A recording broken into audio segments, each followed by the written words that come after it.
வேதம் கேட்போம். எசேக்கியேல் 11ஆம் அதிகாரம். பின்பு ஆவியானவர் என்னை எடுத்து என்னை கர்த்தருடைய ஆலயத்தின் கிழக்கு முகமா இருக்கிற வாசலுக்கு கொண்டு போனார். இதோ அந்த வாசலின் நடையில் 25 புருஷர் இருந்தார்கள். அவர்களின் நடுவே ஜனத்தின் பிரபுக்களாகிய ஆசூரின் குமாரனாகிய எசனியாவையும் பெனாயாவின் குமாரனாகிய பெலத்தியாவையும் கண்டேன். அப்பொழுது அவர் என்னை நோக்கி, மனுபுத்திரனே, இவர்கள் இந்த நகரத்திலே அக்கிரமமான நினைவுகளை நினைத்து துராலோசனை சொல்லுகிற மனுஷர். இது வீடுகளை கட்டுவதற்கு காலம் அல்ல என்றும், இந்த நகரம் பானை, நாங்கள் அதிலுள்ள இறைச்சி என்றும் சொல்லுகிறார்கள். ஆகையால் அவர்களுக்கு விரோதமாய் தீர்க்க தரிசனம் சொல்லு, மனுபுத்திரனே, தீர்க்க தரிசனம் சொல்லு என்றார். அப்பொழுது கர்த்தருடைய ஆவி என்மேல் இறங்கினார். அவர் என்னை நோக்கி, நீ சொல்ல வேண்டியது என்னவென்றால், இஸ்ரவேலின் வம்சத்தாரே, நீங்கள் இப்படி பேசுகிறது உண்டு. உங்கள் மனதில் எழும்புகிறதை நான் அறிவேன். இந்த நகரத்தில் நீங்கள் அநேகரை கொலை செய்தீர்கள், அதன் வீதிகளை கொலையுண்டவர்களால் நிரப்புனீர்கள் என்று கர்த்தர் சொல்லுகிறார். ஆகையால் நீங்கள் கொலை செய்து அதன் நடுவிலே போட்டு விட்டவர்களே இறைச்சியும் இந்த நகரம் பானையுமாமே. உங்களையோ அதற்குள் இராதபடிக்கு புறம்பாக்குவேன் என்று கர்த்தராகிய ஆண்டவர் சொல்லுகிறார். பட்டயத்துக்கு பயப்பட்டீர்கள், பட்டயத்தையே உங்கள் மேல் வரப்பண்ணுவேன் என்று கர்த்தராகிய ஆண்டவர் சொல்லுகிறார். நான் உங்களை அதற்குள் இராதபடிக்கு புறம்பாக்கி உங்களை அந்நியரின் கையில் ஒப்பு கொடுத்து உங்களில் நியாய தீர்ப்புகளை நிறைவேற்றுவேன். பட்டயத்தால் விழுவீர்கள். இஸ்ரவேல் தேசத்தின் எல்லையிலே உங்களை நியாயம் தீர்ப்பேன். அப்பொழுது நான் கர்த்தர் என்று அறிந்து கொள்வீர்கள். இந்த நகரம் உங்களுக்கு பானையாய் இருப்பதுமில்லை, நீங்கள் அதிலுள்ள இறைச்சியாய் இருப்பதுமில்லை. இஸ்ரவேல் தேசத்தின் எல்லையிலே உங்களை நியாயம் தீர்ப்பேன்.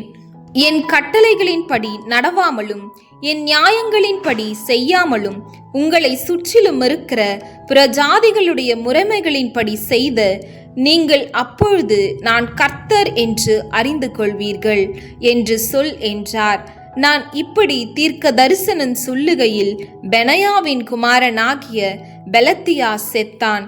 அப்பொழுது நான் முகங்குப்புற விழுந்து மகா சத்தமாய், கர்த்தராகிய ஆண்டவரே, தேவரீர் இஸ்ரவேலில் மீதியானவர்களை சர்வ சங்காரம் செய்வீரோ என்று முறையிட்டேன். அப்பொழுது கர்த்தருடைய வார்த்தை எனக்கு உண்டாகி, அவர், மனுபுத்திரனே, நீங்கள் கர்த்தரை விட்டு தூரமாய் போங்கள். எங்களுக்கு இந்த தேசம் சுதந்திரமாக கொடுக்கப்பட்டதென்று உன் சகோதரருக்கும் உன் குடும்பத்தாருக்கும் உன் 10 ஜனங்களுக்கும் இஸ்ரவேல் வம்சத்தார் அனைவருக்கும் எருசலேமின் குடிகள் சொல்லுகிறார்கள். ஆகையால் நான் அவர்களை தூரமாக புறஜாதிகளுக்குள்ளே துரத்தி இருந்தாலும், நான் அவர்களை தேசங்களிலே சிதறடித்திருந்தாலும், நான் அவர்கள் போன தேசங்களில் அவர்களுக்கு கொஞ்ச காலத்துக்கு பரிசுத்த ஸ்தலமாக இருப்பேன் என்று கர்த்தராகிய ஆண்டவர் உரைக்கிறார் என்று சொல்.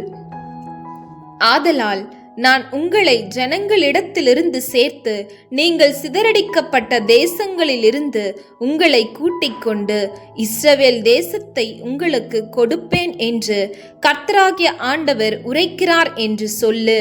அவர்கள் அங்கே வந்து அதில் சீயென்றிகழப்படத்தக்கதும் அருவருக்கப்படத்தக்கதுமா இருக்கிறதை எல்லாம் அதிலிருந்து அகற்றுவார்கள். அவர்கள் என் கட்டளைகளின்படி நடந்து என் நியாயங்களை கைக்கொண்டு அவைகளின்படி செய்ய நான் அவர்களுக்கு ஏக இருதயத்தை தந்து அவர்கள் உள்ளத்தில் புதிய ஆவியை கொடுத்து கல்லான இருதயத்தை அவர்கள் மாம்சத்திலிருந்து எடுத்து போட்டு சதையான இருதயத்தை அவர்களுக்கு அருளுவேன். அவர்கள் என் ஜனமா இருப்பார்கள், நான் அவர்கள் தேவனா இருப்பேன். ஆனாலும் சீயென்றிகழப்படத்தக்கதும் அருவருக்கப்படத்தக்கதுமான தங்கள் இருதயத்தின் இச்சையிலே எவர்கள் நடக்கிறார்களோ அவர்களுடைய வழியின் பலனை அவர்கள் தலைகளின் மேல் சுமர பண்ணுவேன் என்று கர்த்தராகிய ஆண்டவர் சொல்லுகிறார். அப்பொழுது கேருபீன்கள் தங்கள் செட்டைகளை விரித்து எழும்பின, சக்கரங்களும் அவைகளுக்கு அருகே சென்றன. இஸ்ரவேலின் தேவனுடைய மகிமை அவைகளின் மேல் உயர இருந்தது. கர்த்தருடைய மகிமை நகரத்தின் நடுவிலிருந்தெழும்பி நகரத்துக்கு கிழக்கே இருக்கிற மலையின் மேல் போய் நின்றது. பின்பு ஆவியானவர் என்னை எடுத்து என்னை தேவனுடைய ஆவிக்குள்ளான தரிசனத்திலே கல்தேயாவுக்கு சிறைப்பட்டு போனவர்கள் இடத்திலே கொண்டு போய் விட்டார். அப்பொழுது நான் கண்ட தரிசனம் என்னிலிருந்து எடுபட்டு போயிற்று. கர்த்தர் எனக்கு காண்பித்த யாவையும் சிறையிருப்பில் இருந்தவர்களுக்கு சொன்னேன்.